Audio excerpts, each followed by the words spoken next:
Hello बच्चों and warm welcome you all to my channel पढ़ लो। तो देखो एग्ज़ाम सामने वाला है, आने वाला है, तो पढ़ लो अच्छे से। तो चलिए आज हम बात करते हैं एक क्वेश्चन की जो कि बेस्ड है बोर्ड्स एंड स्ट्रीम्स पे। अच्छा, इस टाइप के क्वेश्चंस अक्सर एग्जाम में पूछता है। अगर आप नोटिस करोगे तो ये क्वेश्चन बहुत ही इंपॉर्टेंट है। इस कॉन्सेप्ट पे, बोर्ड्स एंड स्ट्रीम पे कॉन्सेप्ट पे क्वेश्चंस अक्सर एग्जाम में आते ही है। तो समझ लेते हैं। आसान क्वेश्चन है, 3 मार्क्स में पूछा हुआ सवाल। चलिए समझते हैं। देखो क्या बोलना चाह रहा है। A man can row a boat downstream 20 kilometre in 2 hours and the upstream 4 kilometre in 2 hours. Find is speed of rowing in still water and also find the speed of the stream. तो हम ये देखने वाले हैं, देखो इस type के questions को रिप्रेजेंट कैसे किया जाए नीट एंड क्लीन, ये भी हम सीखेंगे। साथ ही में इसका कॉन्सेप्ट भी सीखेंगे कि भाई ये बोलना क्या चाहता है, स्पीड ऑफ स्ट्रीम्स और स्पीड ऑफ रोइंग जो है उसमें क्या कॉन्सेप्ट लगने वाला है, अप स्ट्रीम डाउन स्ट्रीम का कॉन्सेप्ट। देखो कभी भी समझते हैं बात को। डाउन स्ट्रीम का मतलब ये होता है कि अगर आपकी बोट जिस जिस साइड जिस डायरेक्शन में जा रही है, और स्ट्रीम का एक बहाव होता है ना यार, एक अगर आप नोटिस करोगे तो एक पानी का एक बहाव होता है, किसी डायरेक्शन में होता है। तो अगर पानी का बहाव, चलिए मैं यहाँ पे एक रफ में आपको करके दिखा देता हूँ, लेकिन आपको ये एग्जाम में करना नहीं है, समझाने के लिए मैं कर रहा हूँ। ये पानी का बहाव है और ये पानी का बहाव इस डायरेक्शन में है, और यहाँ पे हमारी बोट है, ये हमारी बोट है, ठीक है। और इस बोट का भी डायरेक्शन इस डायरेक्शन में है, ठीक है, जाने का। तो जब दोनों एक ही डायरेक्शन में जाएंगे तो इसके हम कहेंगे डाउन स्ट्रीम। और जब भी डाउन स्ट्रीम की बात आएगी, तो इसका मतलब यहाँ पे है ना, इसकी कुछ ना कुछ स्पीड रहेगी, इसकी भी। ये स्पीड ऑफ स्ट्रीम है। सपोज करते हैं हम लोग, ये स्पीड ऑफ बोट ये हमारा है x, है ना, x किलोमीटर पर आवर, ठीक। और स्पीड ऑफ स्ट्रीम जो चल रही है वो है y किलोमीटर पर आवर। तो सीधी सीधी बात है ना यार, जो बोट की स्पीड है वो बढ़ जाएगी। क्यों बढ़ जाएगी यार, दोनों एक ही डायरेक्शन में है। अगर मैं आपको, आप जिस डायरेक्शन में जा रहे हो और उसी डायरेक्शन में मैं आपको धक्का दे देता हूँ तो आपकी स्पीड बढ़ जाएगी ना यार, ऑफकोर्स आपकी स्पीड बढ़ जाएगी, ठीक है। तो वही बात है। तो इस केस में जो स्पीड है वो बन जाएगी x plus y kilometre per hour, ठीक है। अब बात करते हैं हम लोग डाउन स्ट्रीम की। डाउन स्ट्रीम हो गया। अब बात करते हैं हम लोग अप स्ट्रीम की। देखो इसी का उल्टा, ये अप स्ट्रीम की बात करते हैं। ये स्पीड ऑफ स्ट्रीम हमारा इस डायरेक्शन में है ना, और जो बोट है, हमारा बोट है, वो बोट हमारा डायरेक्शन इस डायरेक्शन में है। मतलब बोट की स्पीड ऑफ कोर्स स्लो हो जाएगी, क्योंकि स्पीड ऑफ स्ट्रीम यहाँ पे है और ये स्पीड ऑफ बोट यहाँ पे है। तो इस केस को हम बोलते हैं अप स्ट्रीम, ठीक है। तो इस केस में जो टोटल स्पीड हो जाएगी वो x minus y kilometre per hour हो जाएगी। ये एक छोटा सा कॉन्सेप्ट है जो आपको समझना इंपॉर्टेंट था इस क्वेश्चन को बनाने के लिए। तो चलिए कॉन्सेप्ट तो हम समझ गए, अब क्वेश्चन किस तरीके से बनाया जाए वो हम देखते हैं। लेकिन आपको देखो, ये आपको यहाँ पे करना नहीं है, सिर्फ समझाने के लिए मैंने किया।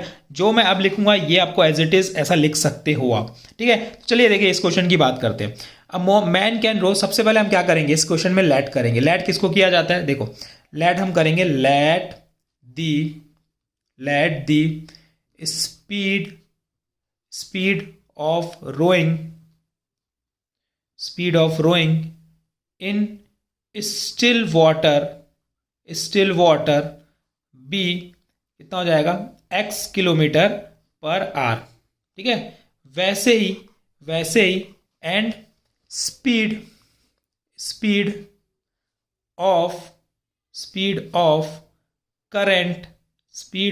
करंट ये हो जाएगा y kilometre per our.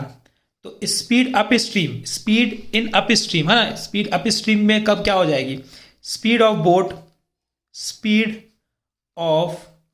Boat in up stream, ठीक है। Speed of boat in up stream, जैसे कि मैंने आपको बताया क्या हो जाएगा, स्पीड x माइनस वाई बन जाएगी, ठीक है, किलोमीटर पर आवर। वैसे ही लिखेंगे हम लोग speed of boat in downstream, अच्छा इंपॉर्टेंट क्वेश्चन है ना, इसको समझना अच्छे से।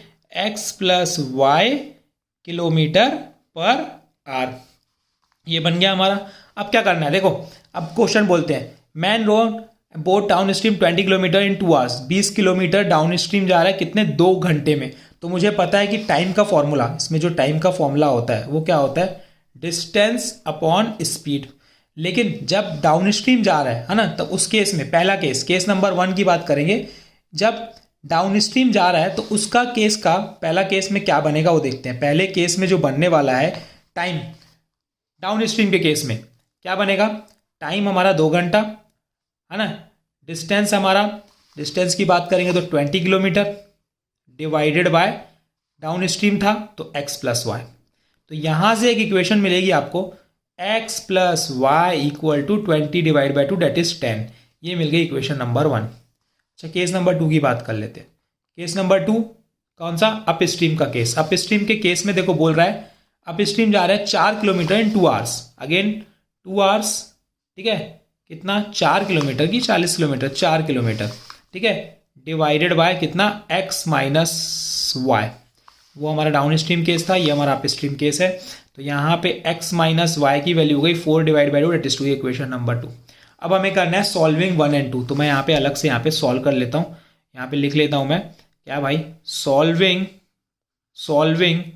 1 एंड 2। अब सॉल्व करना बहुत आसान हो गया, सिर्फ हमें एलिमिनेशन मेथड लगाना है। तो x plus y equal to 10 और दूसरा हो जाएगा x minus y equal to 2। Simplify करते हैं, ये कैंसल आउट, ये बन गया 2x इक्वल टू 12। तो यहाँ से x की वैल्यू आ गई 6। x हमने किसको माना था, x हमने माना था speed of rowing in still water, ये हमारा 6 किलोमीटर पर आवर हो गया। Substitute in putting the value of x in equation number 1, putting the value of x in equation number 1 put कर दो। तो ये बन जाएगा 6 प्लस वाई इक्वल टू 10। तो y की वैल्यू मिल गई 10 माइनस 6 डेट इज 4। तो अब इसके बाद एक स्टेटमेंट और लिख लेना बस कि भाई जिसको हमने लेट किया था, जैसे कि हमने लेट किया था speed of rowing in still water equal to 6 kilometre per hour and speed of current is 4 kilometre per hour. इस तरीके से लिखना है और ये आपका सॉल्यूशन कंप्लीट होता है। देखो कोई भी कंफ्यूजन है इस क्वेश्चन में अप स्ट्रीम डाउन स्ट्रीम के तो you can ask in comment section, मैं आपका डाउट डेफिनेटली क्लियर करूंगा। तो फिलहाल तो ये समझ में आ चुका है। Hit like, share your friends, जो आपके साथ प्रिपरेशन कर रहे हैं सबकी एक तैयारी हो बूम सी अच्छी सी, ताकि अच्छे नंबर आए। भाई बोर्ड एग्जाम है, बहुत मैटर करते हैं इसके परसेंटेज, ठीक है, एक मार्क्स बहुत कीमती है बोर्ड एग्जाम का। तो thank you and keep practising. कल फिर मिलेंगे एक नए मज़ेदार क्वेश्चन के साथ। मज़ा आ रहा है तो हिट लाइक, एक लाइक तो बनता है यार। Thank you.